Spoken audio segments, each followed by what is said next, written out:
તો સ્વાગત છે તમારું આજના મારા નવા વ્લોગમાં અને બધાની જય દ્વારકાધીશ, જય શ્રી કૃષ્ણ, જય માતાજી.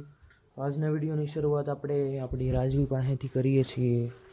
જો આજ તો આપણે ઘોડી હેઠે બહુ મસ્તીનું બનાવી નાખ્યું છે. ગારો હતો ને એ ઠા મૂકો ગારો નથી. અને આપણી હીરવા જો કેવી આરામ કરે છે મસ્ત. હીરવા કેટલી સુઈ ગઈ જો, જવાબ નથી દીધી કાંઈ.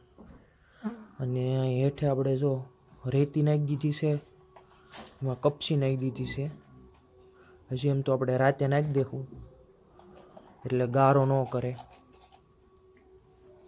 અને હજી આપણે ભેહું આવી નથી દળમાંથી સરી, તો આપણે ભેહું લેવા પણ જવાનું છે. ઘરે જેટલી ગાયો હતી એનું મિલ્કિંગ આપણે કરી નાખ્યું છે. અને હવે આપણે અગાસી ઉપર આવી ગયા છીએ. તો આસું અંધારું થઈ ગયું છે. જો બધા પક્ષીઓ બધા એના ઘરે જઈ રહ્યા છે અને ઝાલર વાગવા માંડી છે. અને જો અહીં આપણે બજારમાં આપણી એક ગાંડી ગાય ઊભી છે, એક આપણી ભગર ઢેલ બેઠી છે અને સામે જર્સી ખૂણામાં ઊભી છે. એને હમણાં અંદર લઈ લેવાની છે ઘડીક રહીને. હમણાં હજી આપણે ભેહું આવી નથી સરી, હજી આપણે ભેહું સરીને આવે પછી આપણે ભેહું દોઈ કાઢવી બધા નીરવાનું છે. તો હજી ભેહું સામું જવાનું છે.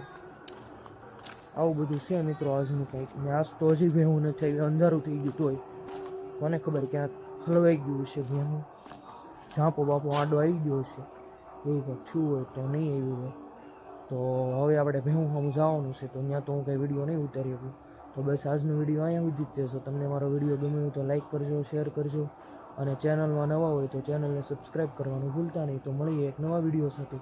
ત્યાં સુધી બધાને જય દ્વારકાધીશ, જય શ્રી કૃષ્ણ, જય માતાજી, બાય બાય.